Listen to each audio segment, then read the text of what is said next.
la problématique des populations qui arrivent d'Europe, qu'on nomme les Roms, et toute la problématique de leur accès aux droits, et les expulsions de bidonvilles incessants qui sont pour l'instant la seule réponse que donne notre gouvernement à ces situations, ou encore les situations qu'on trouve à Calais ou de l'autre côté à Lampedusa, enfin toute cette migration qui arrive de l'extérieur des frontières de l'Europe, et où pareil pour l'instant le gouvernement répond surtout par la répression plus que par l'accompagnement. Tout le système justement de ces expulsions, de ces camps de rétention où on enferme encore aujourd'hui les enfants d'ailleurs, alors que le gouvernement avait promis que ça n'arriverait plus à partir de son élection. Enfin, voilà, c'est un vaste sujet. Là, on va se concentrer sur la question des sans-papiers. Dans un contexte où le 23 juillet dernier, le gouvernement a étudié en Conseil des ministres 2 projets de loi, un lié à l'accueil des étrangers et l'autre aux droits des réfugiés. Donc on va aussi essayer de faire un peu de pédagogie, comme on dit, autour de ces 2 textes et voir enfin quels moyens on a dans le rapport de force actuel pour continuer à faire monter les exigences de respect de la dignité humaine et de l'accueil des étrangers en France. Donc pour faire vivre ce débat, on a André Landrin qui est membre du Parti communiste français au secteur droit et liberté, qui s'occupe de toutes les questions liées aux migrations et à la citoyenneté. Armel Gardien, RESF. Donc RESF, je ne sais pas si elle a besoin de présenter, c'est une association, c'est un réseau qui est présent sur tout le territoire de militants et qui au départ s'était concentré sur la question des jeunes étrangers scolarisés et puis qui s'occupe de l'immigration finalement d'une façon un peu plus large maintenant. Denis Renard de la CGT, membre de l'Union départementale des Hauts-de-Seine, qui s'occupe pas mal du dossier des travailleurs sans papier. Donc Bernadette Dubrac qu'on attend, Jean-François Pellissier, conseiller régional Île-de-France Ensemble pour le Front de Gauche, et Géraldine Palissa, qui est membre du Parti de Gauche et qui s'est beaucoup impliqué dans l'UCIG, l'Union contre l'immigration jetable, qui avait été une sorte de collectif qui s'est créé face aux lois Besson, etc. Voilà. Je vais passer la parole à André dans un premier temps. On va faire un premier tour je sais pas comment dire, de table pour que chacun présente à la fois qui il est, les actions qu'il mène dans son champ. Et puis peut-être qu'on aura la chance d'avoir Camila, une jeune lycéenne brésilienne qui s'est fait arrêter chez elle parce qu'elle est en situation... il faut bien comprendre la situation actuelle. Il y a beaucoup de gens qui sont en situation régulière et qui rentrent en situation régulière du fait de la loi. Donc c'est le cas de Camila et qui s'est retrouvée expulsable pendant quelques jours avec son frère. C'est ça, hein. Elles ont été envoyées, Armel va mieux raconter. Peut-être qu'elle va pouvoir venir pour témoigner de son expérience. Voilà. Et puis ensuite on rentrera plus dans le décortiquage de ces 2 lois proposées par le gouvernement et les moyens d'agir ensemble. Bien, bonjour à tous. Quand nous avons cherché un titre à cette initiative, nous avons tout simplement piqué l'idée sur les banderoles des manifestations, que ce soit celles de RESF ou d'autres, pour régulariser les sans-papiers. La loi doit changer. Je crois que c'est décliné sous différentes formes, en gros, depuis maintenant près de 18 ans, depuis la fameuse occupation et expulsion de l'église Saint-Paul. Alors en 2012, bien sûr, il y a eu de l'espoir, mais si la droite a été chassée du pouvoir, je crois que sa politique continue, elle se perpétue, et de manière d'autant plus grave car c'est avec un président et des gouvernements successifs, grande majorité socialiste, et maintenant complètement d'ailleurs socialiste, qui prétendent que c'est la seule politique possible. Et ça a un effet désastreux, en partie particulier pour tout ce qui est montée du racisme, etc. dans le pays, qui rendent les luttes plus difficiles aujourd'hui qu'elles ne pouvaient l'être il y a quelques années, parce qu'évidemment, face à l'absence de perspective collective, progressiste, solidaire, c'est le repli sur soi, c'est la recherche de boucs émissaires, c'est les fantasmes d'invasion. Maintenant, on dit même plus invasion, on dit la population va être remplacée. Vous vous rendez compte de ce remplacement par des étrangers supposés barbares. Et évidemment, tout cela se diffuse et c'est comme si le climat politique était empoisonné par une montée présentée comme irrésistible du Front National, avec la banalisation du racisme, toutes ces formes xénophobie, etc. Alors, je dis ça parce que, évidemment, le sens de ce débat dans la fête de l'humour, il y a tellement d'autres débats pour nous, il est que ces questions liées à l'immigration, mais aussi à d'autres choses, la montée du racisme, etc., qui touchent en profondeur notre société, elles sont à prendre au même niveau sans qu'elles soient jugées hiérarchiquement inférieures aux grandes questions économiques et sociales, etc. Moi, je crois que toutes sont liées, toutes sont cruciales, et toutes, au fond, posent la question des questions, qui est dans quelle société, dans quelle civilisation, dans quelle Europe, dans quel monde on veut vivre. Alors, je ne reviens pas sur ce qui a déjà été dit, sur l'inhumanité terrible qui a marqué ces derniers mois, évidemment, et je crois que dans la discussion, ça reviendra très vite. Toutes ces situations de migrants, de sans-papiers, de réfugiés, etc., Calais, Lampedusa, ceux qui veulent en venir, etc., c'est absolument terrible. Et l'idée que les choses ne peuvent plus durer ainsi, évidemment, je crois, domine très largement. D'ailleurs, depuis 2012, je voudrais revenir sur quelques aspects, pas tout évidemment, mais quelques aspects de comment se présente ce qui nous était annoncé comme une révision de la loi Cézéda. Depuis 2012, l'idée que la loi doit changer était dans l'air. Mais le débat parlementaire était sans cesse reporté. Manuel Valls préférant multiplier ordonnances circulaires, dont la fameuse ordonnance de novembre 2012, qui se présentait comme donnant des possibilités d'admission exceptionnelle au séjour pour des préfets qui étaient sous la pression de lutte des travailleurs sans papier ou de RESF.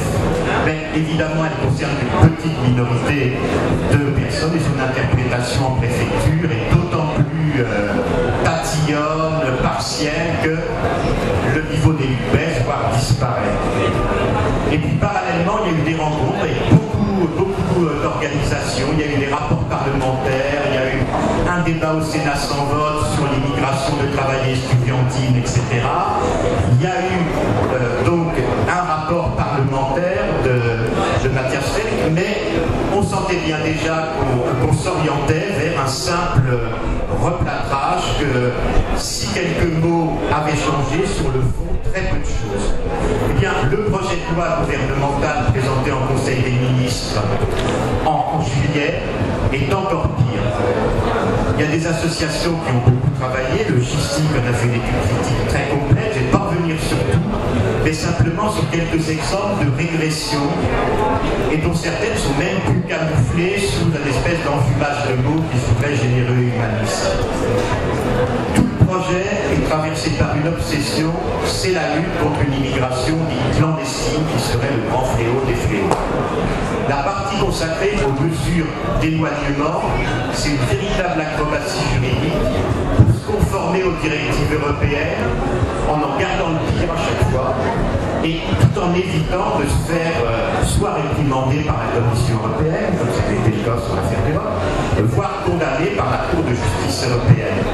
Par exemple, la directive dite retour, celle qu'on avait combattue, là, qui date de 2008, est instrumentalisée pour lier systématiquement obligation à quitter le territoire français et interdiction de retour. Avec d'ailleurs un alinéa qui précise bien que les demandeurs d'asile déboutés sont parmi les premiers concernés, et avec délai de recours, c'est-à-dire devant les tribunaux, qui pour eux sera réduit à 7 jours, ainsi qu'avec quelques autres catégories, mais pour eux ils sont vraiment ciblés directement. Et puis évidemment, ça, je crois que ça commence à être assez connu, une des grandes nouveautés, c'est qu'il n'y a plus que les étrangers, plus seulement les étrangers ressortissants de pays tiers à l'Union européenne qui sont visés. Il y a un nouvel article qui est destiné à répondre plus efficacement aux situations dans lesquelles un citoyen de l'Union européenne ou un membre de sa famille abuse de son droit de libre circulation. L'OQTF a sorti l'interdiction non seulement de séjour, mais de circulation sur le territoire français dans ce cas-là. Et évidemment, là, ça vise les Roms, mais demain qui d'autre. Voilà. Plus question évidemment de ce qui était un peu présent dans le rapport de Mathieu Fecht, de revenir sur la durée d'enfermement dans les centres de rétention administrative, encore moins d'en remettre en cause comme nous le faisons le principe, ni même de rétablir le délai d'intervention du juge judiciaire, du juge des libertés et de la détention.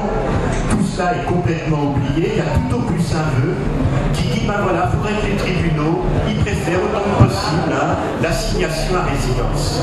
Et puis aussitôt, c'est pour vider de son contenu réel l'inviolabilité du domicile, l'autorité administrative pouvant requérir les services de police et de gendarmerie aux fins d'intervention à domicile pour l'exécution de la mesure d'éloignement. Et ce sera encore plus simple, avec quand même l'autorisation du JLD, etc.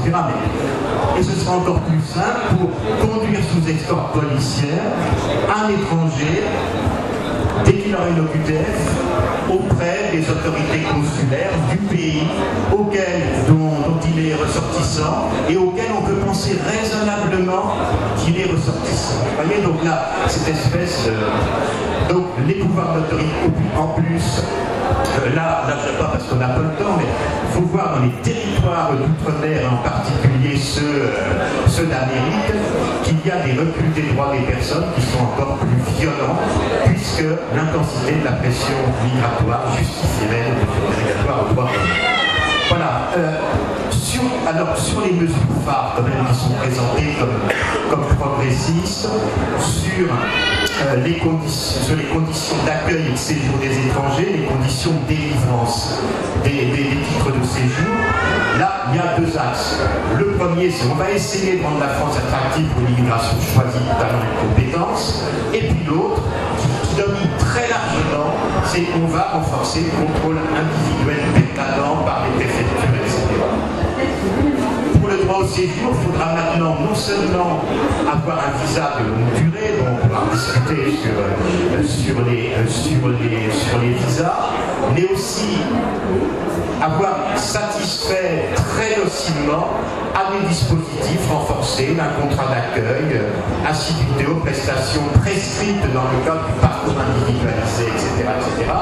Tout cela pour avoir une carte provisoire d'1 an, et puis éventuellement une carte pluriannuelle. Mais attention, pas la même pour tout le monde, la carte pluriannuelle.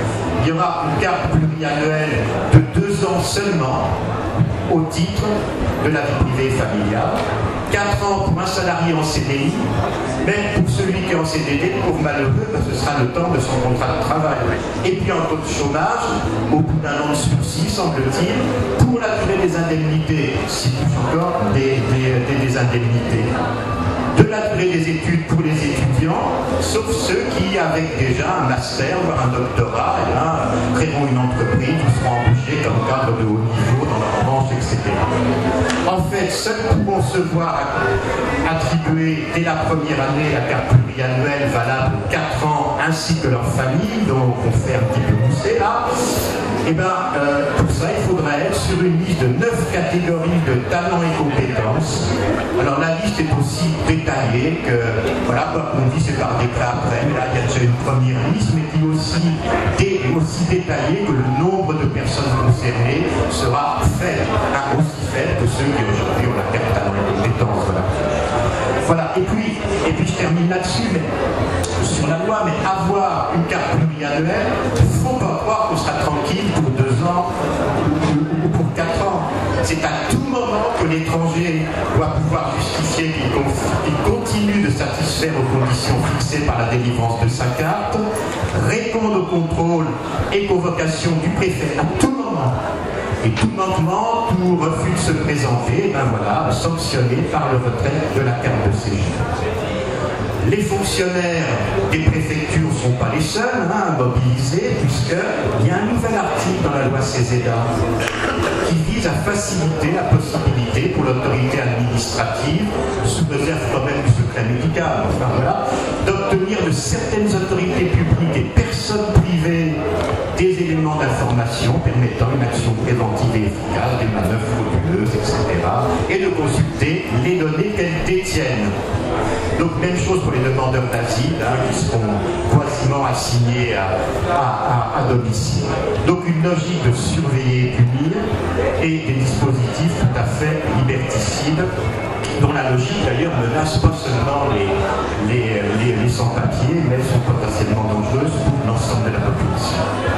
La carte de résident, puisque la question se pose, est-ce qu'elle devient dans tout ça, elle existe toujours sur le papier pour ceux qui auront satisfait pendant au moins 5 ans à toutes ces exigences tatillonnes de l'administration, et puis aussi qui auront pu progresser assez dans la connaissance de la langue française pour avoir atteint un niveau quand même qui en gros c'est le niveau 2 de la norme européenne. Ça correspond à fin de collège, début de seconde. Vous voyez quand même plus pour tout le monde la carte de résident, mais les conditions de beaucoup plus. Voilà. Alors j'arrête là, mais je crois qu'on est vraiment aux antipodes des revendications qu'on portait ensemble dans les collectifs, dans les associations, dans les partis progressistes, on va dire, aux antipodes des appels qu'on a lancés ensemble, que ce soit celui qu'on a beaucoup discuté à Lucie, voilà, ou celui lancé par des organisations parisiennes qui demandent justement un titre de séjour pérenne, une carte de résident de 10 ans assez rapidement, voire tout de suite, etc. Et puis on est aussi complètement aux antipodes, évidemment, de la revendication de régularisation globale qui s'est portée par les collectifs de sans-papiers eux-mêmes, bon voilà, dans de nombreuses manifestations. D'ailleurs, vous avez dû remarquer, mais pour les sans-papiers, dans toutes ces nouvelles dispositions, pour régulariser ceux qui sont présents en France, il n'y a strictement rien de nouveau, voire du pire à attendre, par des mesures effectivement facilitant les expulsions. Alors, bien sûr, il y a une bataille parlementaire, peut-être en 2015, etc.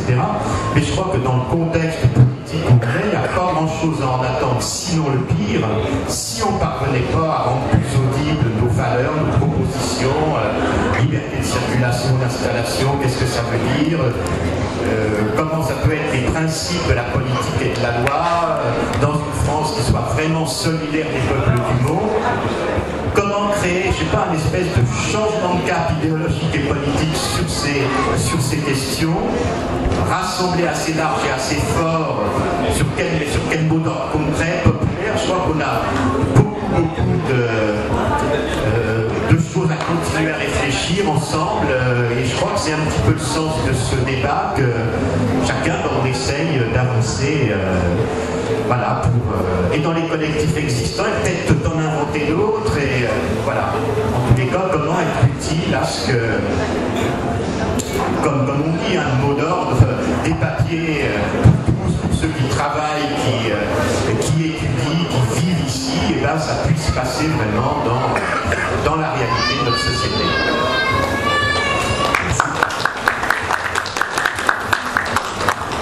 Je vais passer la parole à Armel pour peut-être qu'on fasse un petit point entre Armel,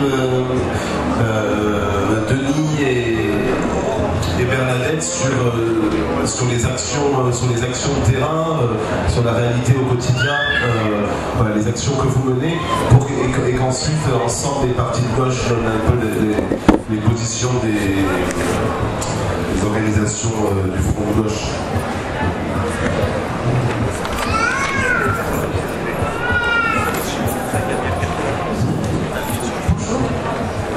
Moi, je vais faire un petit point sur l'actualité récente qu'a annoncé votre collègue, parce qu'elle illustre très bien la dérive dramatique dans laquelle on se trouve, sur deux axes. 3 familles cet été ont fait, entre guillemets, l'actualité. L'une, vous avez peut-être vu la vidéo d'une expulsion à Nancy, une famille de demandeurs d'asile déboutés. Et je ne peux pas dire la nouveauté, parce que c'est une vraiment triste nouveauté. On voit sur cette vidéo filmée par un des soutiens qui était présent, il s'agit de la famille Babayan, une famille arménienne. Il y avait 2 parents, une petite fille de 7 ans et un bébé. On voit la mère malmenée par la police qui se débat, les insultes, les cris. Bon, entre-temps, le père avait été frauduleusement arrêté. La famille, contre tout respect des dispositions juridiques qui étaient en cours, et on n'a pas attendu la dernière audience pour les expulser. Ils ont été expulsés. La petite fille Sophie a eu 7 ans le 12 août, le même jour que le président Hollande. Nous lui avons souhaité son anniversaire.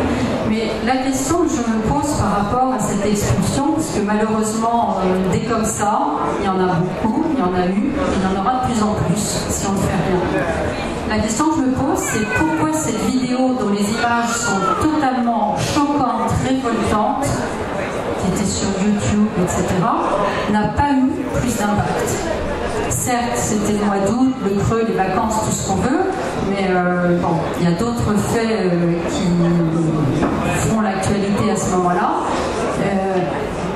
Quand on compare le nombre de vues sur ce média, on est quand même sidéré par le faible nombre. C'est un premier point. Idem pour, je remonte un petit peu en arrière, l'emprisonnement à Lyon de mineurs isolés que le Conseil général avait pris sous sa protection et qui se voient traîner devant les tribunaux dans des conditions extrêmement violentes aussi, et emprisonnés pour avoir abusé en gros des deniers publics, trompés sur leur âge et condamnés pour certains à rembourser des centaines, enfin des milliers, des centaines de milliers d'euros pour avoir été pris en charge pendant 1 an, 2 ans. 3 mineurs mis en prison, il y en a un qui en fait 5 mois. 4000 signatures sur une pétition, d'ailleurs signée par un certain nombre de personnalités. 4000 signatures. Bon, c'est rien. Alors, les mineurs en prison, les expulsions de familles demandeurs d'asile, dont, d'après ce que vous a dit André, on n'en est qu'au début. Si la loi asile, la réforme de l'asile passe dans les conditions où elle est annoncée, avec les dispositifs qui sont annoncés, c'est pas la famille Babayan, la famille Manoukian et la 3e famille qui en font les frais, c'est des dizaines et des centaines de familles dont certaines aujourd'hui sont cachées en France. C'est une réalité qu'il faut absolument se représenter. Aujourd'hui, sous un gouvernement de gauche, des familles sont cachées, des familles sont séparées pour que l'un de leurs membres soit caché, un enfant caché pour que la famille ne puisse pas être expulsée. On en est là et on en sera massivement dans cette situation si on laisse passer cette loi. 3e point dont je voudrais parler, c'est la question des lycéens sans papier, qui est évidemment le champ privilégié d'RESF. Bon, vous avez tous en mémoire l'expulsion du mois de novembre l'année dernière de Kachik, un jeune arménien, et en même temps celle de la famille de Leonarda. Rendons grâce à Leonarda et à sa famille parce que grâce, et on va plutôt grâce aux lycéens qui sont descendus par milliers, plus que milliers dans la rue, ils ont quand même envoyé un tel message au gouvernement que d'une part des expulsions de lycéens lycéens sont, on peut dire, carrément stoppés, mais pas complètement. Il y a quelques jours, le 1er septembre, Camilla, donc une lycéenne du lycée Santos du Monde de Saint-Cloud, ça nous intéresse, c'est tout près de chez nous, et si j'ai bien compris des signaux cabalistiques, elle devrait arriver, non? Elle est dans le parc. Bon, donc Camilla est là. Elle va arriver. Arrêtée le 1er septembre avec son frère. Placée en rétention, elle a été arrêtée du côté de Perpignan, placée en rétention à Toulouse, Cornebarieux, centre de rétention. Elle passe au tribunal administratif, alors que ses profs, proviseurs, un certain nombre de responsables syndicaux, enseignants s'étaient déjà mobilisés, envoyés des courriers. Le tribunal administratif considère que c'est pipeau, elle est scolarisée, elle arrive à 15h30 en France, pas de problème, c'est dans le critère de la circulaire, mais non, maintenant-là en rétention. Pour bien faire, dès cette date, un billet d'avion est pris pour pouvoir l'expulser le mardi suivant. Elle passe le lendemain devant le juge des libertés, qui lui aussi la maintient en rétention. Nous sommes le samedi 14h30. Et Camilla et son frère doivent être expulsés le mardi suivant. C'est aussi la première fois qu'on voit prendre des billets aussi rapidement pour un lycéen. Donc on se dit, il profite du creux des vacances, etc. Bon, la mobilisation à ce moment-là passe un palier. Les syndicats lycéens qui étaient prévenus, mais jusque-là, Camilla et son frère n'avaient pas donné leur accord pour la médiatisation. Était intervenu un certain nombre de gens, la Henriette Guéby, vice-présidente du Conseil régional d'Île-de-France. Lorsque le ministère voit qu'un tract commence à circuler d'un syndicat lycéen, 21h30, le chef de centre de rétention prévient Camilla et son frère à la porte, vous êtes libres. C'est quand même phénoménal, c'est la peur d'un mouvement lycéen. Alors ils les mettent dehors à 21h30, à 20 km de Toulouse, pas de problème. Que faire? Bon, heureusement, il y a un RSF à Toulouse qui les a récupérés. Donc Camilla est libre. Mais Camilla, sa situation, pour autant, n'est pas réglée. Alors je ne vais pas rentrer dans les détails. Ce que je voudrais dire, c'est que nous l'avons accueillie, nous l'avons accompagnée le lundi, 2 jours après, dans son lycée. Personne n'était au courant, à part les profs et le proviseur qui est intervenu, mais c'était un peu la rentrée, il n'y avait pas eu cours avant, on a distribué un tract, l'UNL était là, distribué un tract aussi. Moi, ce qui me frappe, c'est les réactions de ses camarades.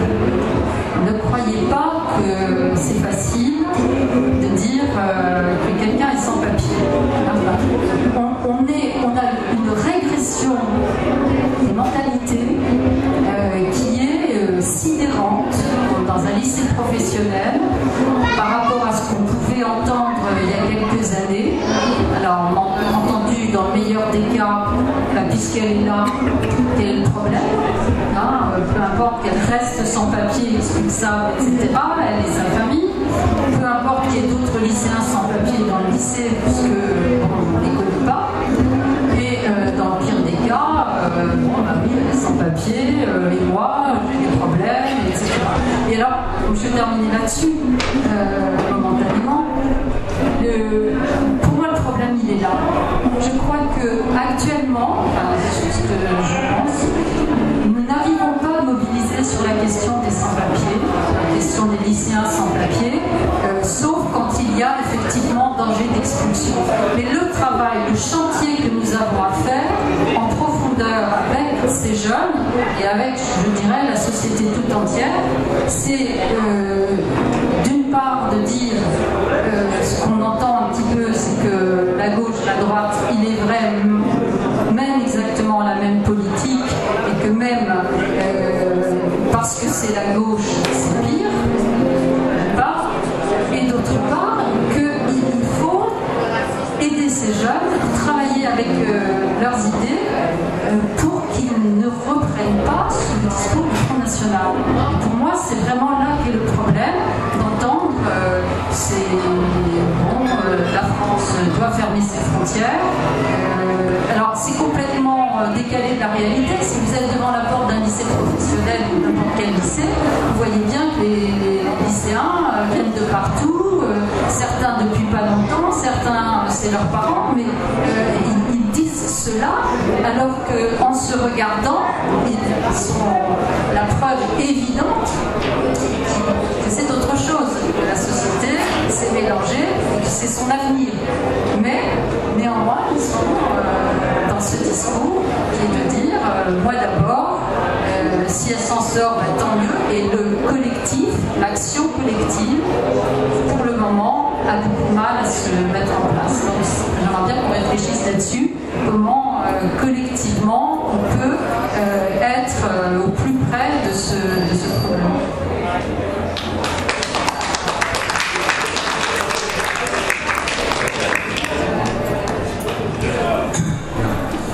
J'ai la parole, donc Denis Renard des CGT. Alors, tu m'as présenté comme occupant beaucoup des sans-papiers. Je voulais d'abord dire que je ne suis pas le seul à l'union départementale. Vous m'entendez là? L'union départementale CGT des Hauts-de-Seine, c'est environ 14 000 syndiqués CGT. Je suis un des animateurs de cette lutte, évidemment en tant que responsable de l'UD, mais il y a tout un groupe de camarades autour de moi, pas assez nombreux, j'y reviendrai, mais dont Micheline Moulin, retraité bénévole depuis plusieurs années sur l'UD, dont je tiens à saluer la constance dans la mobilisation. Alors, ce qui vient d'être dit là, tant par André que par la camarade de RSF, souligne un aspect que moi je n'ai pas vraiment abordé tout de suite là, mais c'est toute une question de fond, c'est est-ce qu'il y a assez d'emplois dans le pays, en France, pour tout le monde? Je pense que c'est sur cette crainte-là que les gouvernements, le patronat travaillent beaucoup sur l'idée qu'il n'y aurait pas assez d'emplois pour tout le monde, et donc évidemment, vous comprendrez, on ne peut pas accueillir tout le monde. Vous vous rappelez cette fameuse phrase lamentable de Rocard, il y a une vingtaine d'années, qui avait dit on ne peut pas accueillir toute la misère du monde. Je le dis parce que l'autre fois on a eu... Il a dit, mais elle doit y contribuer. D'accord, c'est bon. On a surtout retenu cette position politique qui consistait à dire qu'on ne pouvait pas accueillir nombre d'étrangers. Je dis parce qu'on a eu une rencontre assez récente avec le responsable de la faculté des Hauts-de-Seine qui nous a redit une chose de la même nature, qu'il fallait qu'on s'attende à ce que le droit à l'accueil et au séjour des étrangers soit beaucoup moins facilité, et donc on est toujours sur cette idée-là, et il me dit en gros, s'il y a du travail pour les étrangers, on préférera les immigrés qui sont déjà en France. Donc moi je pense qu'il y a déjà ce premier aspect qu'il faudrait qu'on travaille. Je pense que c'est ça qui peut répondre à la question que tu poses. Il y a besoin de le rendre beaucoup plus visible. Moi je suis responsable CGT, mais je suis aussi communiste et j'assume. Et je pense qu'il y a besoin de rendre beaucoup plus visible le fait que c'est la course au profit qui aujourd'hui obscurcit, empêche le droit à l'emploi pour tous ceux qui le souhaiteraient dans le pays. Du travail, on sait tous qu'il y en a énormément. Ce qui manque entre le travail et le droit à l'emploi, c'est bien cette obstination des privilèges du capital à garder leurs privilèges. Alors je disais, moi je veux être humble dans cette histoire, parce qu'encore une fois, d'une part, je ne suis pas le seul à mettre la pied là-dessus, mais je voudrais prendre peut-être l'échange qu'on peut avoir par le biais de comment on peut élargir la lutte pour gagner plus de régularisation. J'ai pas encore eu le temps d'éplucher ce qu'a fait André, le nouveau code d'entrée et de séjour des étrangers et du droit d'asile, le CESEDA. Ce dont on est sûr par avance, c'est qu'il faudra de toute façon lutter, et lutter encore avec plus de détermination et d'organisation. Alors ce que je voudrais essayer de vous dire, c'est d'une part vous parler d'une lutte pour la mener ensemble, pas seulement la CGT l'année dernière, avec les travailleurs sans papier qu'il faut Courbevoie. D'autre part, deuxièmement, peut-être vous dire un petit peu comment la CGT dans l'union départementale, là aussi restons modestes, compte s'y prendre pour élargir le nombre de combattants pour la régularisation, et puis enfin peut-être aussi poser quelques questions sur comment on peut gagner une autre loi qui faciliterait les régularisations. Donc il y a un an, en juin 2013, à partir du foyer de Courbevoie, on a engagé, quand je dis on, je vais préciser tout de suite, une lutte pour obtenir la régularisation de 47 travailleurs, et je crois quasiment que des hommes, donc travailleurs sans papier. À l'arrivée, on a obtenu 30 35 régularisations, plus une. On a eu 35 régularisations, 5 autres personnes dont les dossiers ont été transmis sur d'autres préfectures, et il y a eu 7 OQTF, comme on dit dans le jargon, obligations de quitter le territoire français, dont on a pu empêcher l'une d'entre elles. Donc au bout du compte, 47 grévistes, 36 régularisations, donc un résultat important, et je voulais souligner 3 aspects dans cette lutte. Le premier, c'est évidemment saluer le courage et la ténacité des grévistes. C'est évidemment ses camarades, pour la plupart d'origine malienne, je pense, en vrai. Malien, sénégalais. Donc je pense qu'il faut saluer, non seulement saluer cette détermination à faire grève, mais l'avoir à l'esprit en tant que travailleur, je dirais, muni d'une carte d'identité française. C'est jamais une seule journée de grève. C'est plus souvent une semaine de grève et dans des conditions donc très difficiles. Donc la premier point que je voulais souligner sur cette liste, c'est la détermination des grévistes. Le deuxième point, c'est l'organisation d'une solidarité presque, je dirais, sans faille, enfin une solidarité très bien organisée, de militants CGT, mais pas seulement, et je vais y revenir aussi, pour assurer à la fois la logistique, porter à manger aux grévistes, leur assurer un minimum de confort sur le lieu de grève, mais aussi de soutien juridique, et puis évidemment de construction du rapport de force. Et le troisième aspect que je veux souligner, et là la fête de l'UMA s'y prête bien, c'est que dans cette lutte, on n'a pas été seulement militants CGT impliqués. Moi je me félicite du fait qu'il y a eu une convergence de forces militantes, des militants de la CGT, des militants associatifs et des militants du Parti communiste français. Et de ce point de vue-là, je dirais qu'on a été à 50-50 dans la lutte.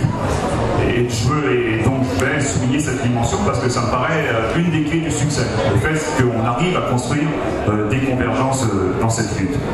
Et enfin, je voulais, pour conclure sur cet aspect de lutte, dire qu'on est quand même très fiers d'avoir mené cette lutte parce que c'est dans ce genre de lutte que le syndicalisme se retrouve sa raison d'être, c'est-à-dire la défense des intérêts du travail. Alors à partir de là, je voulais souligner un deuxième aspect, enfin aborder un deuxième aspect. Qu'est-ce qui a permis et qu'est-ce qui peut permettre d'obtenir plus de succès? C'est le fait qu'à partir des années 2008, et vraiment pas seulement grâce à la CGT, on a pu passer de la notion de sans-papier à la notion de travailleur sans-papier. Et ça, je pense que c'est vraiment primordial. Et je dis ça et j'enfonce le clou, enfin j'essaye. Les travailleurs sans-papier n'occupent pas une place marginale dans la situation vécue par l'ensemble des salariés. Ils occupent un créneau particulier, mais ils n'occupent pas une place marginale.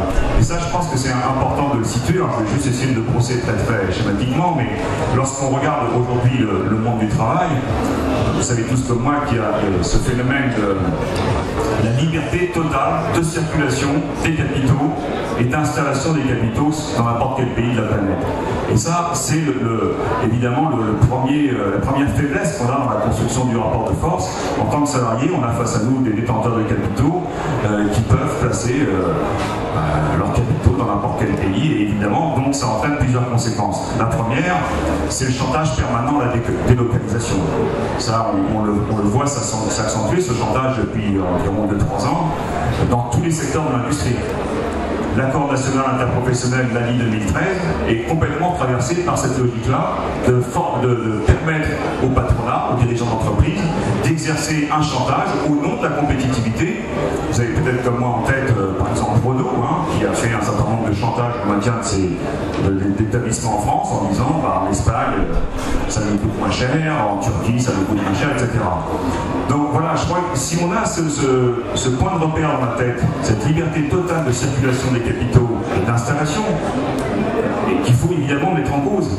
À partir de là, on peut essayer de dépeindre aujourd'hui encore à grands traits, je vais faire, mais le monde du travail, et ça permet peut-être, je crois, de voir que les travailleurs sans papier ne sont vraiment pas dans une situation marginale, ils occupent un créneau particulier, le créneau des emplois qui ne sont pas délocalisables. Donc c'est le bâtiment, c'est la restauration, c'est la sécurité, c'est le nettoyage et c'est l'aide à la personne pour qui a un créneau un peu spécifique, puisque c'est à 100% des femmes qui travaillent dans ce secteur-là, et c'est effectivement largement occupé par des travailleurs sans papier. Donc j'évoquais le chantage permanent à la compétitivité. Regardons aussi l'ensemble des emplois précaires. Évidemment les CDD, mais les CDI, les contrats à durée indéterminée intermittents. C'est-à-dire des emplois qui sont, comme le nom le dit, intermittents. Il y en a dans le commerce. C'est toute la flopée de contrats jeunes, contrats d'aide à l'emploi, emploi d'avenir, contrat professionnel, apprentissage, etc. Par ailleurs, tous ceux qui travaillent de nuit, ceux qui travaillent le dimanche, dans les hôpitaux, ceux qui travaillent en 12 heures. Donc vous voyez qu'on est devant un monde du travail où le patronat, depuis des années, a vraiment largement entamé la destruction de nos droits. Encore une dernière touche. La liberté de circulation et d'installation du capital a fait exploser les frontières géographiques, mais le développement des nouvelles technologies de l'informatique et de la communication, téléphone, portable, ordinateur portable, a fait exploser les frontières temporelles. Aujourd'hui, on sait tous, il y a beaucoup de salariés, notamment des cadres, des ingénieurs et des techniciens, qui sont amenés à travailler bien au-delà du temps de travail rémunéré sur la feuille de paie. Ce qui a amené d'ailleurs la CGT au niveau des cadres à revendiquer un droit à la déconnexion. Donc voilà, moi, ça me semble pas inutile de prendre le temps de resituer la problématique de l'une des sans-papiers dans ce contexte-là, parce que ça permettrait, et si je dis ça parce que ça permettrait que davantage de nos syndicats, davantage de syndicalistes soient mobilisés sur cette régularisation des travailleurs sans-papiers, ce qui n'est pas le cas aujourd'hui.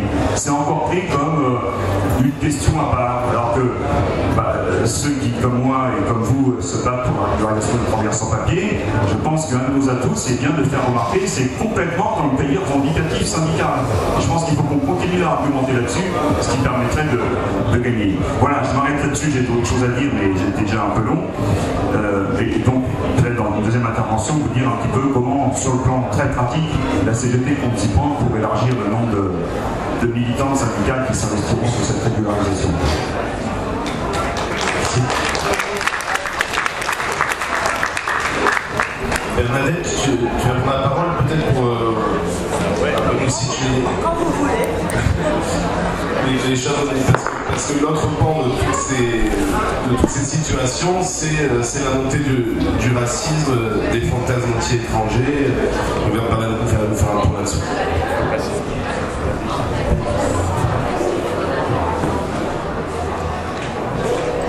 Juste pour compléter le titre qui vient d'être simplement proposé là par un copain, je dirais qu'on pourrait dire comment en finir pour lutter contre le racisme avec l'obsession de l'immigration.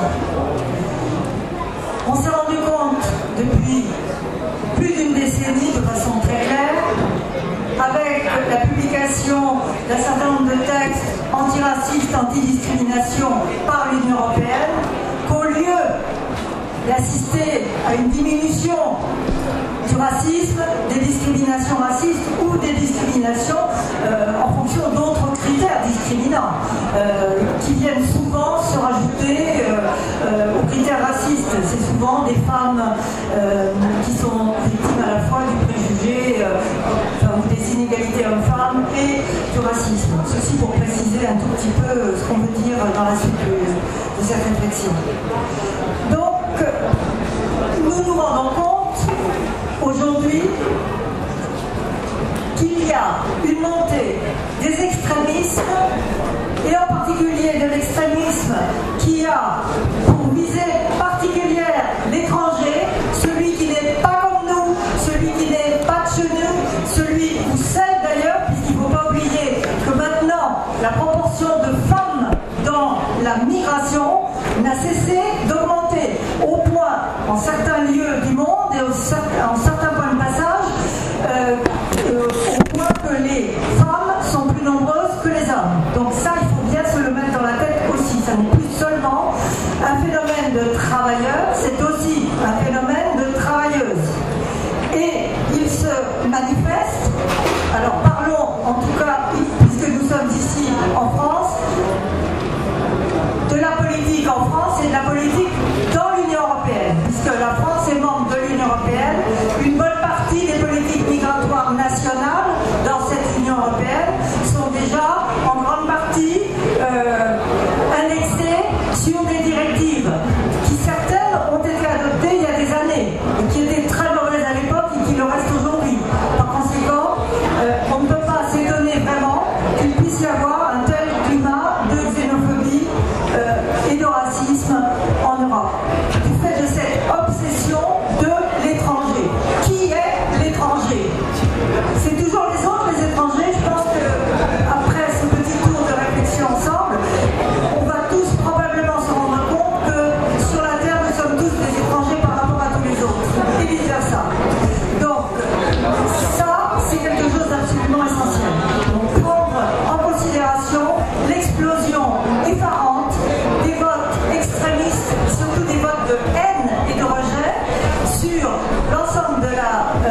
géographie européenne et en France en particulier.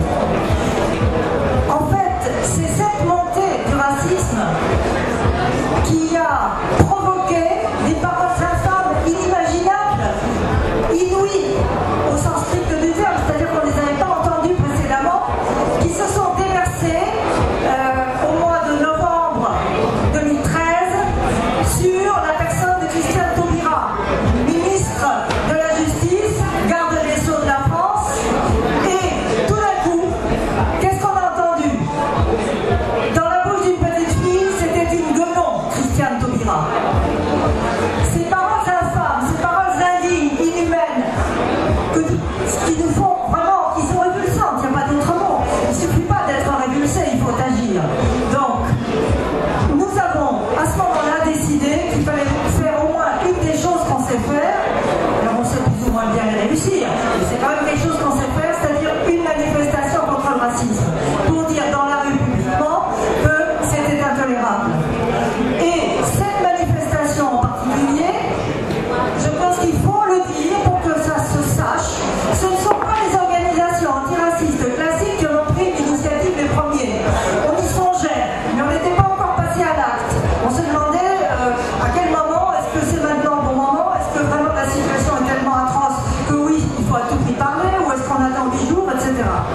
Et ce sont le collectif des citoyens d'hommes des départements d'outre-mer et une association qui s'appelle CM98, c'est-à-dire une association qui est née lors de la grande manifestation de tous les Noirs de France, qu'ils soient ou bien africains ou bien des territoires ultramarins, contre le racisme dont ils sont particulièrement l'objet. Et cette organisation est née à ce moment-là. Et par conséquent, ce sont ces deux associations de nos camarades qui se trouvaient plus directement visés par cette forme de racisme à travers Christiane Taubira qui a fait que nous avons décidé de faire une manif antiraciste le 30 novembre 2013.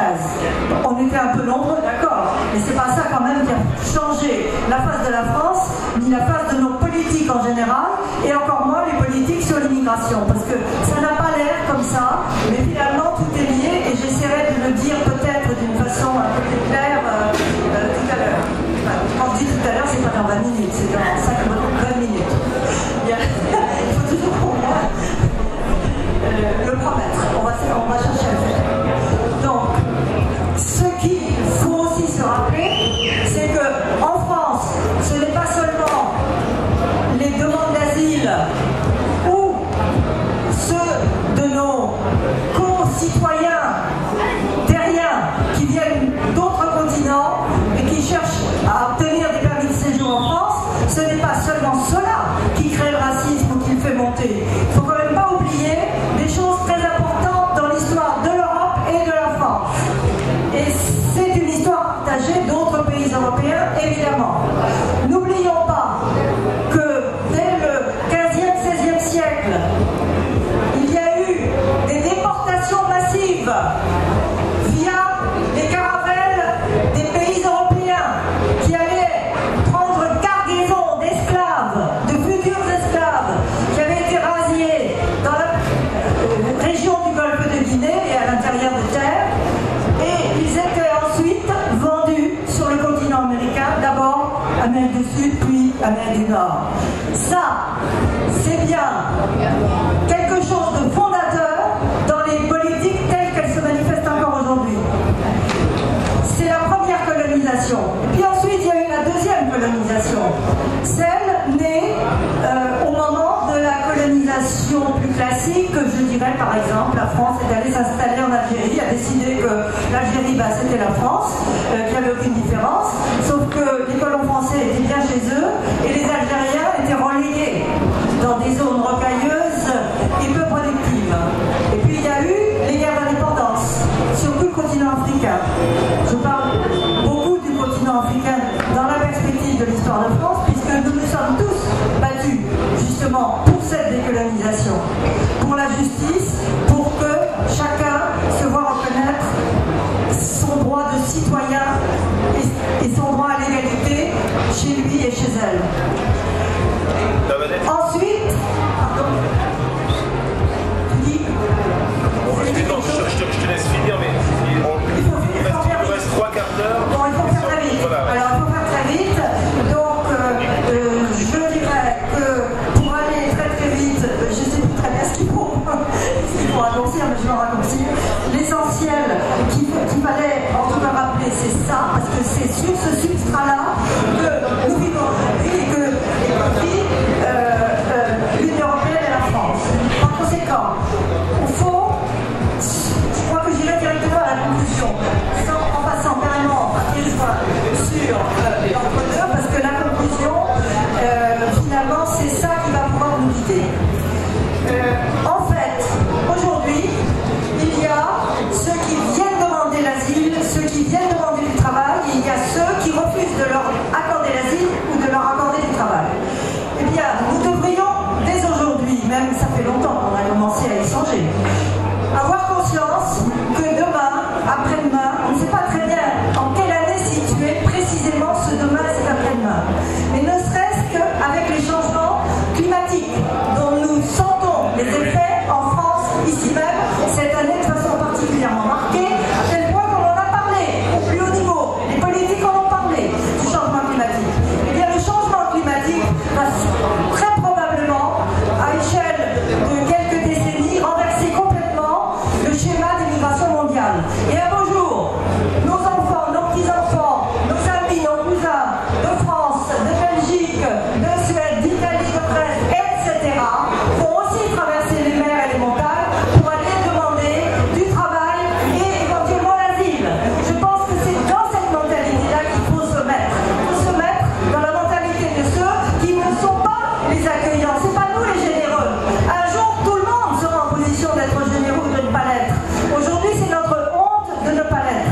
Par conséquent, c'est avec cela en tête qu'il faut penser à de nouvelles relations internationales, à de nouvelles politiques d'immigration qui ne soient pas des politiques de rejet, mais des politiques d'accueil, et en sachant que c'est toujours à court terme ou à long terme des politiques de réciprocité. Et ne pas en avoir conscience, c'est une faute contre la morale, contre l'éthique, mais c'est aussi une faute contre le réalisme.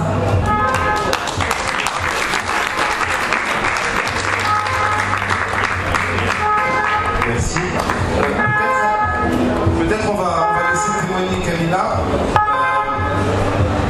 Parce que j'ai l'impression que lorsque les composants du front de gauche vont prendre la parole, on pourra redonner un éclairage sur à la fois les deux projets de loi, mais aussi peut-être ce dont on n'a pas encore parlé, mais c'est cette nouvelle logique d'expulsion des frontières européennes, donc le grossissement de Frontex, etc., et sur lequel il va falloir donner un éclairage aussi. Et si on veut aller plus loin dans comment on se mobilise mieux et tous ensemble contre ces politiques-là, il va falloir qu'on avance vite. Donc on donne la parole à Camilla pour qu'elle témoigne donc, de ce qui lui est arrivé au début du mois, et puis ensuite on donnera la parole donc, aux trois représentants. Il y a Fabienne Aloïc du Parti communiste qui vient d'arriver. Tu nous accorderas 5 minutes.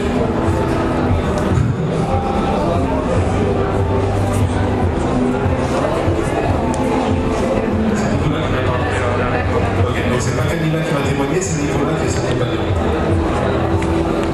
Et qui s'est beaucoup mobilisé pour sa libération. Bonjour. L'histoire de Camilla qui s'est passée la semaine dernière. Donc on revenait de vacances d'Espagne. Donc à la frontière à Perpignan, on rentrait en autocar et il y a eu un contrôle de police. Donc ils ont contrôlé pas Camilla, qui était avec son frère. Tout allait bien pour le moment. Ensuite, son frère a eu un problème de ticket. Donc, son frère a dit qu'il y avait souffert dans le bus. Ils les ont emmenés après donc en garde qui a duré 24 heures. On n'a pas eu de nouvelles pendant 24 heures. On ne savait pas où elle était. On a eu des nouvelles que quand ils sont arrivés dans le centre de rétention à Toulouse. De là, il fallait attendre. On ne savait pas ce qu'il avait de venir au Camilla, si elle devait rentrer ou pas. On s'est mobilisé, on a appelé un avocat, on n'a pas tout de suite appelé les médias ou les associations. On a attendu le premier jugement où là le juge a décidé ce qu'il voulait, à part regarder le dossier Camilla. On voulait qu'elle parte, donc il a décidé ça. Le deuxième jugement, c'était pour la remettre en liberté. Ça servait pas beaucoup parce que le premier était négatif déjà. Donc le deuxième jugement aussi, là il était le juge a dit et Camilla devait rester dans le centre et repartir. Vous avez déjà pris les billets pour le mardi. Elle devait partir le mardi dernier, c'est vrai. Donc on s'est mobilisé, on a appelé l'association ROSS et ainsi que l'association des lycéens. Là, ils ont fait un gros travail, ils ont appelé des journaux comme Le Parisien, les médias, plein de sortes de médias. On a fait une manifestation lundi devant le lycée Camilla. Entre-temps, elle a été libérée. Voilà, entre-temps, elle a été libérée grâce aux médias. Ils ont eu la pression et ils ont sorti Camilla. Parce qu'il n'y avait pas vraiment de raison de la renvoyer. C'est une fille sérieuse qui travaille à l'école, ça fait 5 ans qu'elle est ici, qui parle français comme n'importe qui. Encore mieux que nous. Donc ils ont libéré, la manifestation, ça a remis un peu de pression. Et jeudi dernier, il y a eu un rendez-vous à la préfecture. Ils ont donné un récépissé pour un futur titre de séjour. Je remercie toutes les associations et toutes les personnes qui sont occupées de Camilla pour qu'elle sorte vite et merci à vous.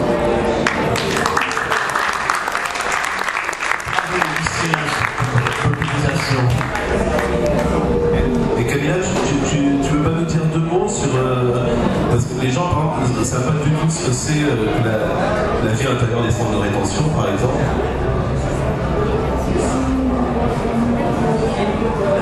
Ok. À vous. Je vous laisse la parole.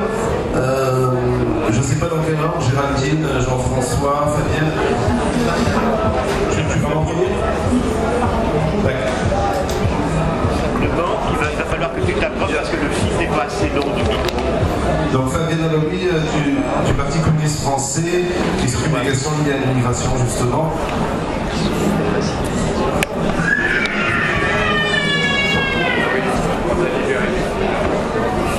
Oui. Quelques mots en fait pour participer au débat, parce que je ne suis pas lancée dans les intervenants. Dire d'abord que en fait le droit de circulation est une liberté fondamentale et que donc en fait chaque fois que la situation de Camilla, par exemple, on arrête Camilla, on a mis dans une changement de l'action pour l'expulser, on porte atteinte à un droit fondamental. C'est quand même bien de le rappeler parce qu'en fait, en permanence, on criminalise les migrants, alors qu'en fait, les migrations sont bien comme le monde en fait. Et en plus, voilà, il faut qu'on arrête, il faut aussi qu'on combatte le mythe de l'invasion. Parce que, alors je sais bien qu'il y a un phénomène irrationnel, parce qu'on sait depuis des décennies que la France, dont l'identité s'est construite sur l'immigration, la France est le plus vieux pays d'immigration. Aujourd'hui, dans les pays européens, c'est celle qui accueille le moins d'immigrés. Si on compare par rapport à l'Italie, par rapport à l'Allemagne, par rapport à tous les pays. Et en même temps, les 3 quarts d'immigration au niveau planétaire sont des migrations qui se font sud-sud. Ce qui veut dire que contrairement au discours, à la propagande de droite et d'extrême droite, les immigrés n'ont pas comme destination unique l'Europe pour venir nous envahir, bénéficier d'avantages sociaux qu'ils n'auraient pas dans leur pays. Parce qu'en fait, ça voilà, c'est. Maintenant, après, c'est vrai qu'il y a la camarade de RSF qui disait tout à l'heure qu'elle ne comprenait pas, c'est pas autant de réactions, le nombre de vues, des vidéos, des signatures, etc. Je pense qu'aujourd'hui, la société va très mal. Elle va très mal et elle est totalement totalement fragmenté, divisé. Je prends un exemple. Dans ma qualité de responsable à la lutte contre les discriminations, c'est du Parti communiste, j'ai eu l'occasion de faire plusieurs communiqués pour réagir à des propos racistes. Une des dernières, c'était celle par rapport à Najat Belkacem. Quand aujourd'hui certains vous reprochent de vous positionner sur des propos racistes, parce qu'après tout, c'est pas très grave, parce que c'est une socialiste, et que après tout, un homme de politique, on ne partage pas, donc c'est pas nécessaire. Quand de notre côté, je vois des musulmans sur les réseaux sociaux qui critiquent ma condamnation en disant après tout, elle n'est pas musulmane. Et quand d'autres vous diront oui, mais en fait, nous, on a nos priorités, on n'a pas de boulot, alors le racisme. Donc je crois que ça rejoint ce que vous disiez tout à l'heure, en fait. On a besoin de reconstruire un discours qui parle à tous et en même temps qui combat profondément les divisions, parce qu'en fait, reconstruire l'unité de classe, je pense que ça passe aussi par le combat qu'a dit le camarade de la CGT tout à l'heure, parce que les travailleurs sans papier, dont les luttes ont été rendues publiques avec beaucoup de publicité autour, ça a permis aussi de faire progresser l'opinion aussi, parce qu'il y a eu quand même des enquêtes d'opinion qui ont montré que finalement, quand on est travailleur et qu'on est sans papier, c'est plus légitime de revendiquer le droit d'être régularisé. Alors, je ne suis pas en train de provoquer des divisions c'est des sans-papiers, c'est pas ça.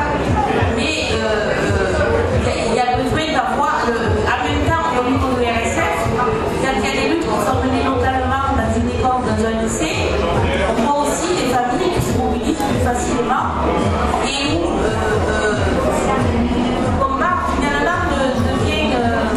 On se rend compte que finalement, on n'est plus dans des logiques comptables en fait. On se bat pour le respect des droits humains et donc le droit de résider en France. Et donc, de ce point de vue, c'est un droit fondamental sur lequel il ne faut pas transiger.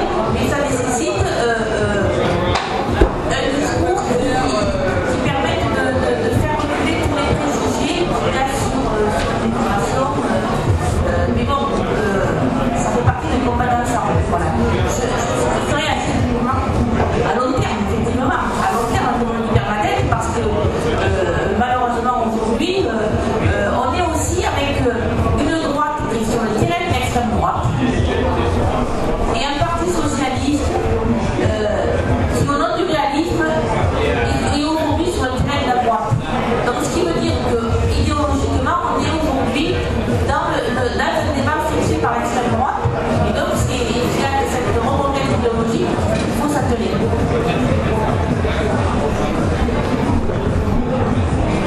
Ok, merci Fabien. Je vais passer la parole aux dames.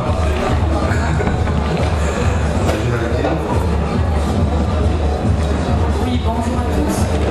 Effectivement, comme le disait la camarade du Parti communiste, il y a urgence à reconstruire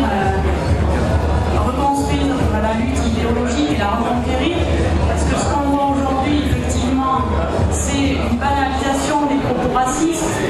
Donc il y a vraiment une nécessité de déconstruire le discours du Front National qui s'est banalisé en opposant principalement l'immigré aux chômeurs, aux pauvres. Ils sont responsables de tous les maux de notre pays, alors qu'actuellement, quand on regarde le flux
on a une stabilisation, j'ai envie de vous dire, c'est normal. Quand on voit que l'assignation à la résidence, elle a explosé. En 2012, il y a une montée de 64%. C'est quand même extraordinaire. Et là, du coup, il y a cette assignation à résidence. Et il y a ce titre pluriannuel, comme le disait André, qui effectivement ne change absolument rien à la précarité des immigrés, au contraire, parce que bon, le titre de séjour étant limité dans le temps et avec tout un tas de contraintes, comme on a pu le voir, ça limite bien souvent aussi le droit au travail dans le temps. Limiter le droit au travail dans le temps, ça veut dire que les immigrés sont soumis aux emplois précaires. Généralement, comme le disait le camarade de la CGT, on les retrouve beaucoup dans le bâtiment, la restauration, le service à la personne, le nettoyage, etc. Ils sont payés une misère, donc on est vraiment très loin du droit social français dans leur contrat d'embauche. Ils constituent une main-d'œuvre docile parce que bien souvent la reconduction de leur titre de séjour, elle est soumise à quoi? Au travail, donc du coup on travaille. Heureusement, il y a des luttes comme celle qu'exposait le camarade de la CGT pour permettre la régularisation, mais aujourd'hui c'est pas suffisant parce que cela contribue considérablement au dumping social et du coup à ces bas salaires. Et effectivement, pour encore participer à déconstruire le discours du FN, honnêtement, je ne pense pas que les travailleurs nationaux seraient intéressés pour être embauchés et payés et travailler dans les conditions dans lesquelles travaillent aujourd'hui nombre de sans-papiers. Donc en fait, comme tu le disais, c'est un peu la délocalisation sur place en fait. Et du coup, il y a vraiment urgence à changer la loi, à aller vers un titre unique de 10 ans, comme nous sommes nombreux à le porter ici, dans les différents collectifs dans lesquels on milite et dans nos organisations respectives, avec des critères qui soient bien moins contraignants que ce qu'on a aujourd'hui. Et du coup, effectivement, il va être urgent de reprendre des mobilisations de masse pour effectivement faire entendre et unir la voix des différents collectifs sur des revendications et des mots d'ordre clairs. Et je vais laisser la parole à Jean-François.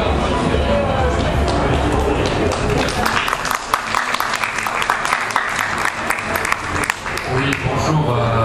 Jean-François Pelletier, donc je suis porte-parole d'ensemble avec Clémentine Lota, Bien Martin et composante du Front Gauche. Je suis par ailleurs militant associatif de longue date et investi entre autres sur les luttes démocratiques.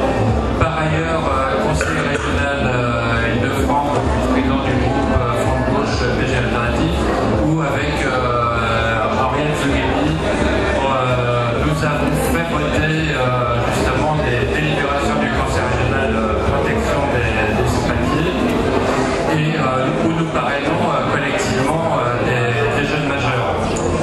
Il y a beaucoup de choses ici qui ont été dites.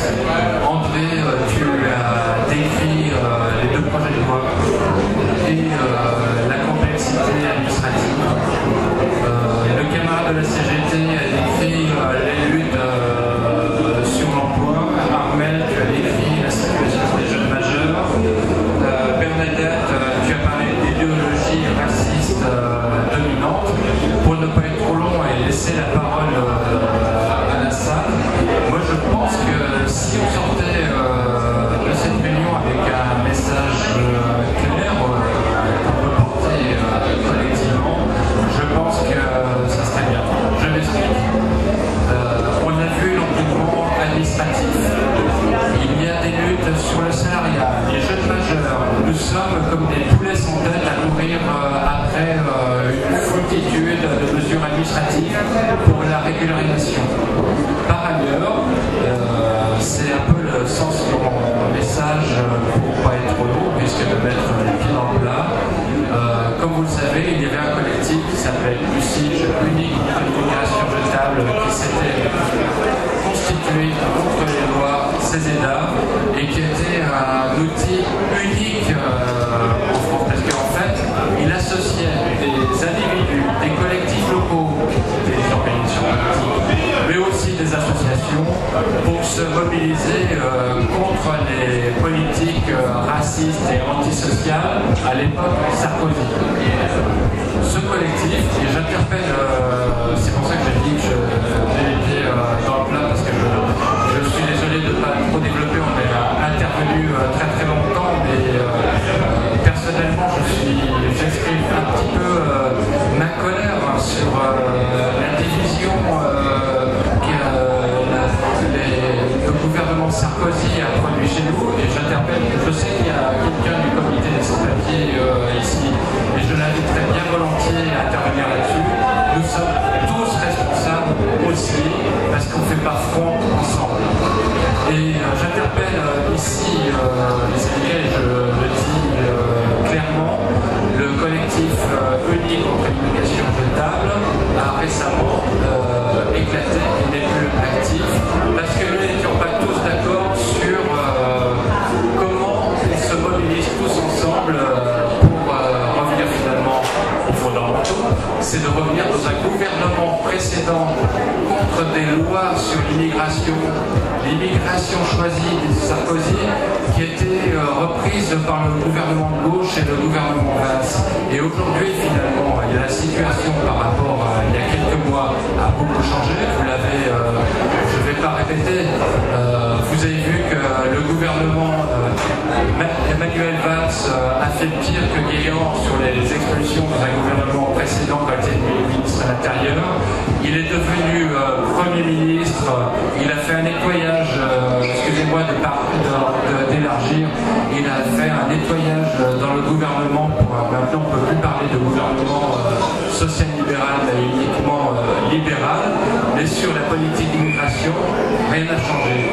Donc pour lancer le débat ou le déporter, j'en suis désolé, je dis qu'aujourd'hui nous sommes victimes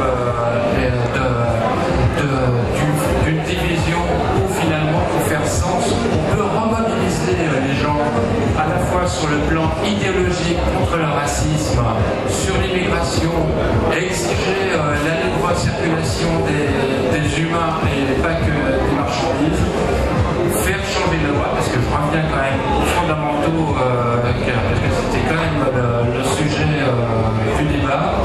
Nous avons été très divisés. Moi, je suis en tant que je représentais des alternatives à l'UCIJ, j'en suis peut-être aussi responsable, mais quand on n'est pas dans le déni, on peut résoudre un problème.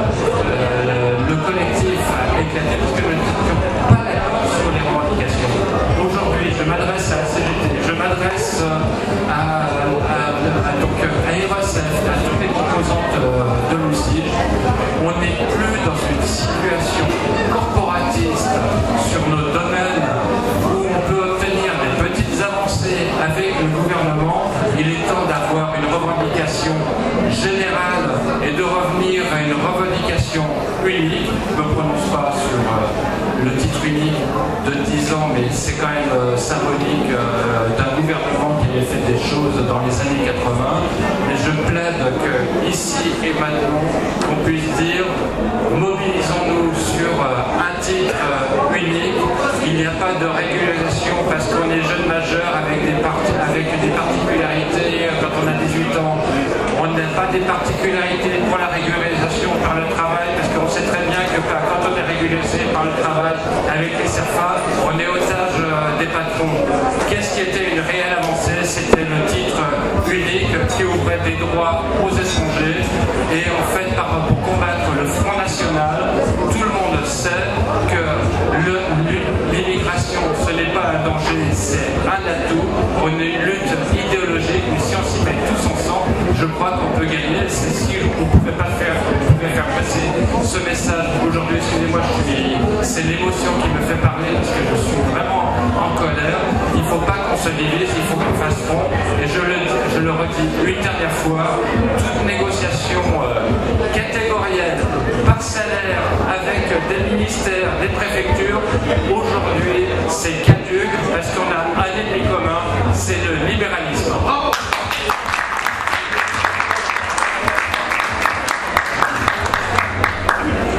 Bon, il nous reste une toute petite demi-heure. On va justement pouvoir faire circuler un peu le micro dans la salle et peut-être justement en essayant d'entamer cette réflexion sur comment recréer un front commun, sachant que les espoirs qu'avait pu susciter l'élection d'un président de la République de gauche qui aurait pu revenir sur toutes les lois anti-immigrés ont été déçus. Comment aujourd'hui, dans ce rapport de force, on arrive à recréer un front à la fois uni et efficace sur quelque chose qui, je crois, est la question des droits, de l'accès aux droits des étrangers, mais tous les droits, parce qu'en fait, il s'agit de la question du droit au travail, du droit à l'hébergement, du droit à l'éducation, du droit à une vie digne, tout simplement. Donc, je propose qu'on ouvre le débat. Je laisse la parole au membre du Conseil national des sans-papiers. André, est-ce que vous avez le privilège d'avoir des collègues? Coordination de lutte pour les sans-papiers. Je remercie déjà les organisations et les syndicats pour le travail critique qu'ils ont fait sur le projet de loi. On aura besoin des syndicats et des organisations pour travailler ensemble. J'aimerais rappeler que les coordinations des sans-papiers se sont réunies dernièrement au sein de l'Union nationale des sans-papiers. Cette union n'a pas cessé de faire des actions, entre autres la marche de Paris, autour du Grand Paris, 500 km, une centaine de sans-papiers, 500 km pendant un mois. Ils ont parcouru toutes les communes entourant Paris et il n'y a pas eu d'écho, il n'y a pas eu de soutien vraiment de la part de pas mal d'organisations qu'on attendait au début. Le travail fait ensemble au sein de l'hémicycle à un certain moment, ça a été bloqué sur le fait qu'il n'y a pas pu s'accorder sur la communication. Et j'aimerais inviter les organes et les syndicats à être un peu plus à l'écoute des revendications des sans-papiers eux-mêmes, parce qu'ils commencent à s'organiser, à clarifier leurs revendications. Et entre autres, comme on l'a dit, principalement, c'est un titre de séjour unique, sans catégorisation. On aimerait que tous les sans-papiers aient le droit d'avoir un véhicule ici en France. Ils viennent ici dans des conditions assez dures, c'est traverser des déserts, des mers, et après on leur propose une catégorisation. Vous êtes sans-papiers, travailleurs, vous êtes demandeurs d'asile, vous êtes étudiants. Je crois qu'ils ont tous les légitimités de tout vivant dans ce pays. Je crois qu'on est tous là, les militants, les sans-papiers, on a la semaine de place. On a constaté aussi division même au sein des collectifs des sans-papiers, ça aussi il faut voter, et on travaille là-dessus nous aussi pour clarifier une position. Mais quand même on a cette même objectif. Et au-delà de la régularisation, je crois qu'il faut rappeler ces revendications de l'Union nationale des sans-papiers, c'est le droit des votes des étrangers. C'est à travers ça aussi qu'on porte une forme de citoyenneté résident ici en France. Et ça en rappelle le gouvernement de promesse et non-tenu par rapport au vote des étrangers. On a remarqué aussi une vraie recrudescence de la répression ces derniers jours. Les arrestations dans des conditions ubuesques. Dernièrement, par exemple, on a un camarade malien, Moussa Magassa. Il est là sur le territoire français depuis plus de 10 ans. Il vient être arrêté et expulsé dans des conditions qu'on ne peut pas. Pour nous, c'est pas déloyal, c'est pas illégal, c'est déloyal quelque part. Il était arrêté dans sa chambre de foyer à sa ville à 6h du matin. Il a été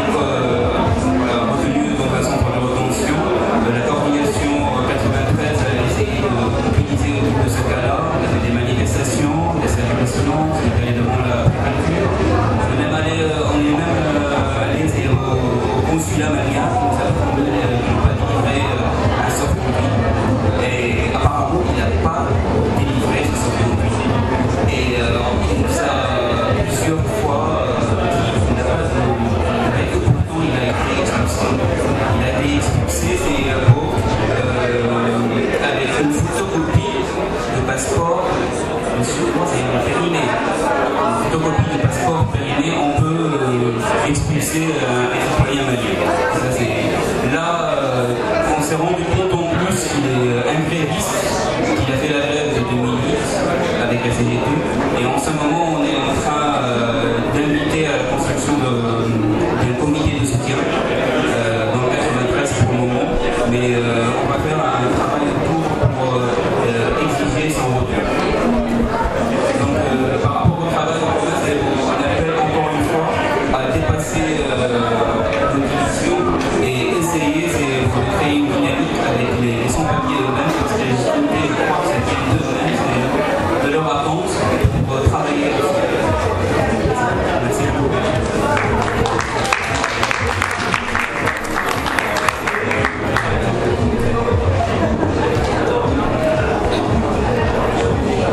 Bonjour tout le monde. Donc moi je vais intervenir par rapport au traitement des dossiers au niveau de conflits dans la culture. Par exemple dans un cas de figure qui est le regroupement familial sur place. Donc la procédure elle passe de 9 mois voire 12 mois à 16 mois. On est en France. Je ne sais pas si vous mesurez l'importance de cette chose. Vous déposez un dossier, 15 jours après, on vous donne un récépissé, on vous dit il y a une commission qui va venir vérifier au niveau de votre logement, et en plus, ils vont vérifier au niveau du consulat du pays où vous êtes venu, du consulat de France, la véracité du visa. Alors que vous savez pertinemment que le visa, une fois qu'il est délivré, quand vous venez en France, la police frontière vérifie le visa. Ce n'est pas 10 mois, 12 mois, quand vous allez déposer le dossier, que la préfecture vérifie un visa. Cela veut dire que vous êtes rentré en fraude pendant une dizaine de mois. C'est une opération.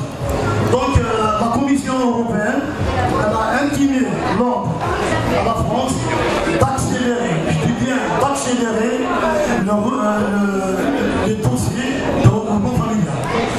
Alors que au niveau des préfectures et au niveau de conflit, même le feedback dure très longtemps. Bon, je vais revenir à ce qu'a dit monsieur par rapport à la carte pluriannuelle de 2 années. Imaginez un peu, dans mon cas, tous mes enfants sont régularisés. J'ai une fille qui est française. J'ai eu la malchance d'être reconduit à la frontière. Et la deuxième fois, je suis parti dans mon pays d'origine parce que mon père était malade. À présent, j'ai 63 ans. J'étais 4 dans mon pays. Tous mes enfants sont régularisés. Ils ont tous les 4. Ils ont la carte de 10 ans. Mon épouse, elle a la carte de 10 années. Et ma fille, elle a sa carte française. Moi, je n'ai même pas un récépissé. Alors que normalement, par rapport au dossier, à mon dossier, quelques pièces et un petit entretien suffit pour régulariser une carte, pas comme l'a dit monsieur, une carte de 2 années, mais une carte de 10 années. Parce que mon conjoint a une carte de 10 années en tant qu'Algérien. C'est dans ce cas de figure que je vais être régularisé dans ce cas de figure par rapport à la carte de 10 ans d'une Algérienne. Donc on va revenir par rapport au travail. Donc bon, à un moment donné, on parlait d'immigration choisie. L'immigration choisie, c'est quoi?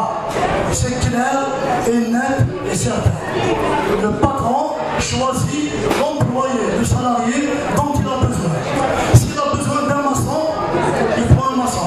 S'il a besoin de 10 mandats, 5 maçons, 10 coffreurs, il ne prend pas uniquement des ingénieurs. Il n'a pas besoin de prendre un sans-papier qui est ingénieur. Il y a des ingénieurs en France.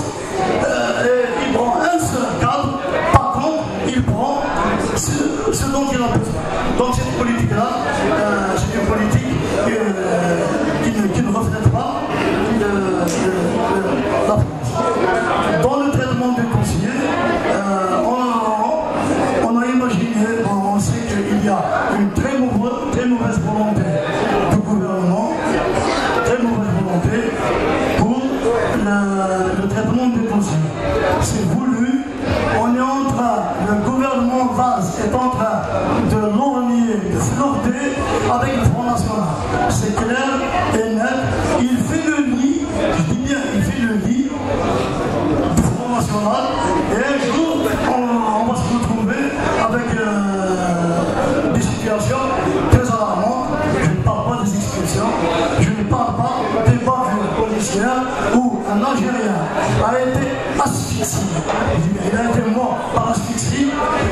Probablement, ils ont mis un sac sur sa tête pour l'étouffer. En plus, j'ai été reconduit à la frontière. 3 policiers suffisent. Je dis bien 3, pas 5. J'ai été acheminé du centre de détention sur la gare de Lyon par 3 policiers escortés, menottés dans le fourgon, dans le TGV, jusqu'à Marseille. Et à l'intérieur du navire, dans la cellule, on a ouvert le. Donc je ne vois pas comment on a pris 5 policiers pour reconduire à la frontière un seul être humain. Non seulement ces policiers, c'est des policiers qui sont spécialisés, donc un seul, deux seuls peuvent faire le truc. Bon, je ne vais pas tarder.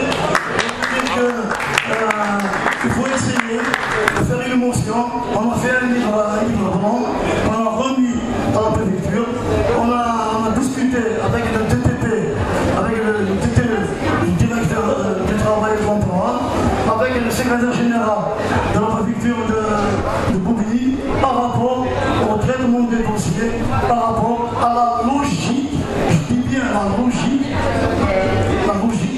dans le traitement des dossiers et dans la délivrance des cartes de séjour, comme a dit monsieur, une carte unique pour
sommes présents ici à ce débat pour donner notre contribution par rapport au contenu, à l'objet du débat d'aujourd'hui. Pour la régularisation des sans-papiers, la loi doit changer. Maintenant, la question que je suis amené à poser, après avoir écouté les différentes interventions, comment faire pour arriver à faire changer la loi pour plus de régularisation des sans-papiers et des étrangers vivant en France. Le deuxième problème que je voulais soulever ici, à l'attention des syndicats et des partis et des soutiens pour la problématique des sans-papiers. Le gros souci aujourd'hui des associations qui militent pour la cause des sans-papiers, c'est le problème de la mobilisation.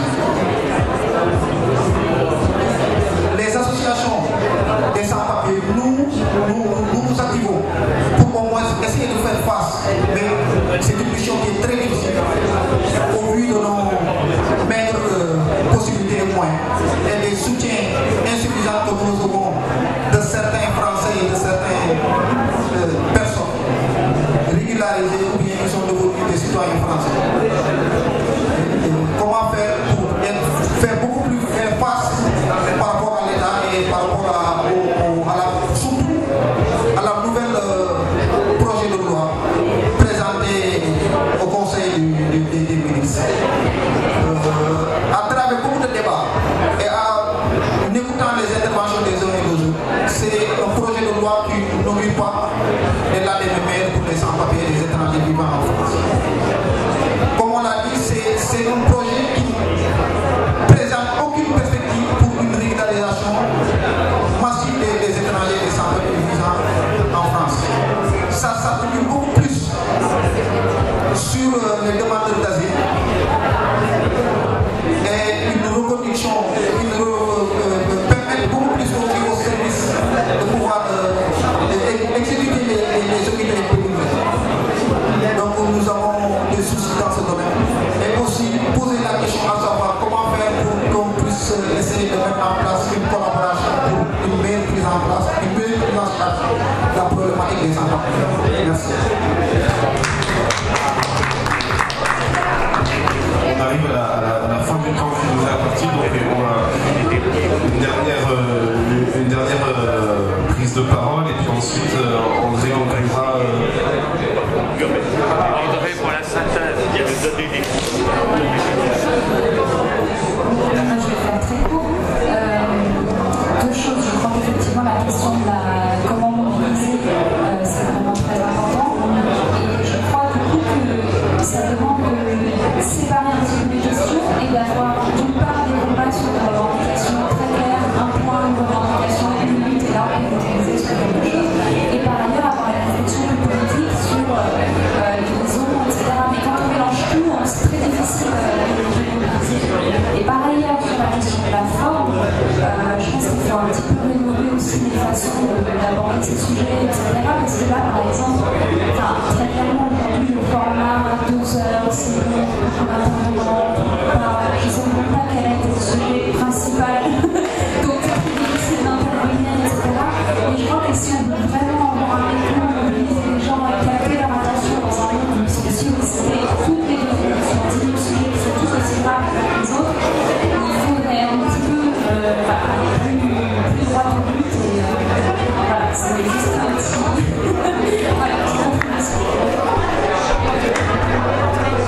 Voilà, On va être obligé de stopper là le débat. C'est sûr, c'est concours. Ouais, donc je vais passer la parole à Armel. Avant que tu conclues, c'est ça? Peut-être qu'André nous donnera un rendez-vous pour qu'on continue à parler et avoir une plateforme commune. Je vais être très court parce que je ne sais pas développer, mais je crois qu'il faut qu'on reparte d'ici avec quelque chose du grain à moudre. Alors je suis entièrement d'accord avec la dernière intervention. Il faut que nous-mêmes on change nos manières de communiquer. L'idée générale c'est quand même d'arriver à déconstruire un certain nombre de préjugés, mais c'est vrai, il faut qu'on le fasse avec les moyens d'aujourd'hui si on veut convaincre, les réseaux sociaux. Première chose, déconstruire les préjugés. La deuxième chose, vous avez dans les diverses interventions entendu que l'administration s'affranchit d'un certain nombre cachons ceux qui ont besoin d'être cachés, protégeons-les, contournons un certain nombre de règles habituelles. Je ne les trouve pas, parce qu'il faut faire court. Et la troisième chose, malgré tout, je voudrais dire, il y a des projets de loi, il y a des élus, des parlementaires qui vont les défendre, je ne sais pas si je peux dire comme ça. Évidemment, on peut compter sur les élus d'ici, en gauche, pour proposer des amendements, mais je pense qu'il y a une petite cible à côté, c'est peut-être les frondeurs, qui, certains sont réceptifs à nos propositions. On doit absolument occuper ce terrain-là d'ici le vote des lois. Écoutez, je ne saurais conclure parce que nous sommes divers, mais je crois que j'ai bien compris moi aussi ton interpellation et j'ai pas arrêté de me dire ça. Le problème, c'est comme c'est une question cruciale qui oblige à la fois à dire voilà la loi doit changer, mais aussi qu'est-ce qui fait que dans la société il y a des blocages, donc c'est forcément toujours des débats, mais c'est trop d'intervenants. Voilà, ok. Moi je crois que l'essentiel c'est effectivement qu'on ne se quitte pas sans une perspective, des choses à faire ensemble. Et quand je dis ensemble, c'est bien au-delà. Bon, ici on est un petit panel, je dirais, de la diversité, même en y ajoutant nos camarades des CSP qui sont intervenus, des organisations qui constituent l'UCIJ. Moi je continue à en parler au présent, peut-être parce que le Parti communiste français est une des organisations fondatrices de l'UCIJ quand même, et que je ne me résigne pas à sa disparition. Voilà. Mais je crois que peut-être, nous qui sommes ici et porteurs d'un consensus de ce débat à la fête de l'humain, on pourrait ensemble prendre l'initiative, puisque de proposer assez rapidement aux autres organisations de l'UCIJ, je pense à nos camarades de la LDH qui n'ont pas pu venir aujourd'hui, voilà, à d'autres, de se réunir au plus vite pour essayer de créer quelque chose sur la base, voilà, quel titre de séjour unique, rassembleur pour tout le monde, quel que soit le moyen d'entrée, je dirais, que ce soit parce qu'on est un travailleur qui lutte avec son syndicat, que ce soit parce qu'on est un étudiant, un lycéen qui lutte avec RESF, parce qu'on est tout simplement un citoyen ou une citoyenne du monde qui arrive ici et puis qui demande à la préfecture le droit de vivre ici avec sa famille ou son famille si elle est célibataire, pourquoi pas, voilà, etc., etc. C'est vrai que tous les travailleurs sans papier de travail, comment on peut mettre dans notre société sans travailler sauf si on est malade, bien évidemment, mais je crois que derrière ce concept de travailleurs, moi j'y ajoute aussitôt de citoyens, comme l'a bien dit, porteurs de tous les droits de la personne humaine, y compris le droit de vote, etc.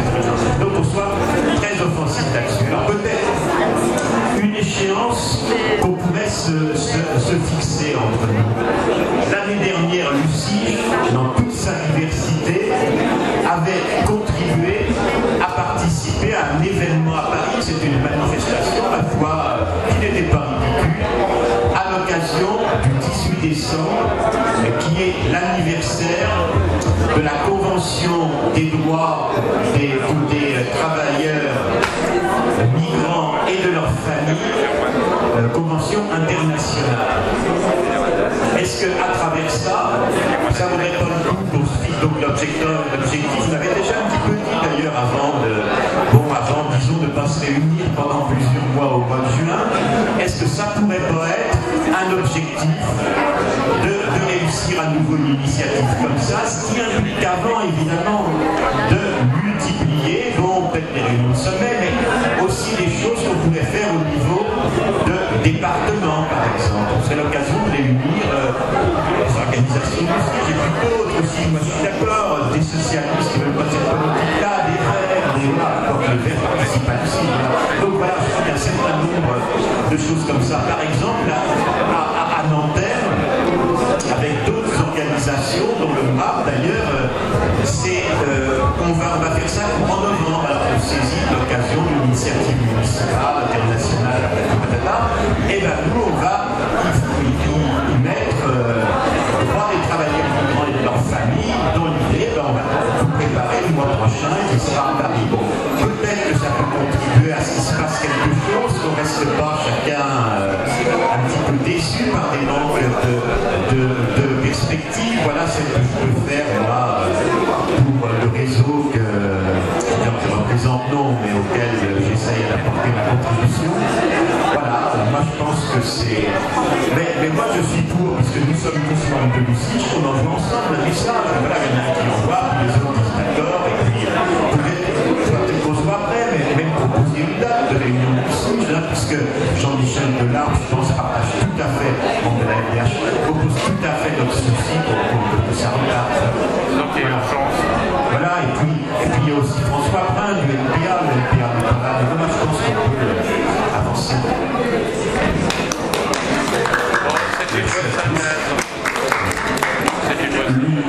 L'humanité, bien sûr, vous accompagnera dans cette mobilisation. N'hésitez pas à nous faire passer des informations de vos réunions, de vos actions, de vos campagnes, etc., pour qu'on puisse les relayer, les commenter, vous faire prendre la parole dans les colonnes de l'UMA, etc. Et je vous laisse d'ailleurs ça, j'ai les coordonnées pour que vous puissiez faire remonter les choses au fur et à mesure. Merci beaucoup, merci à tous ceux qui ont participé. Il y a encore plein d'autres débats sur la fête, je vous invite à y aller. Et à bientôt. C'est intéressant, mais si vous voulez mettre un peu de fête dans vos initiatives diverses et variées, il y a une super compilation avec les sans-papiers, avec des groupes qui sont d'ailleurs présents ici sur la fête de l'humanité, avec HK, avec ZEP, avec Ayam, avec la rue Kétanou, etc. Vous pouvez l'acheter, bon j'en ai 3 là sous la main, au stand du réseau Éducation sans frontières qui est au Forum social. Ça, vraiment vous écoutez ça, vous avez un tout petit peu la pêche, au moins 30 minutes.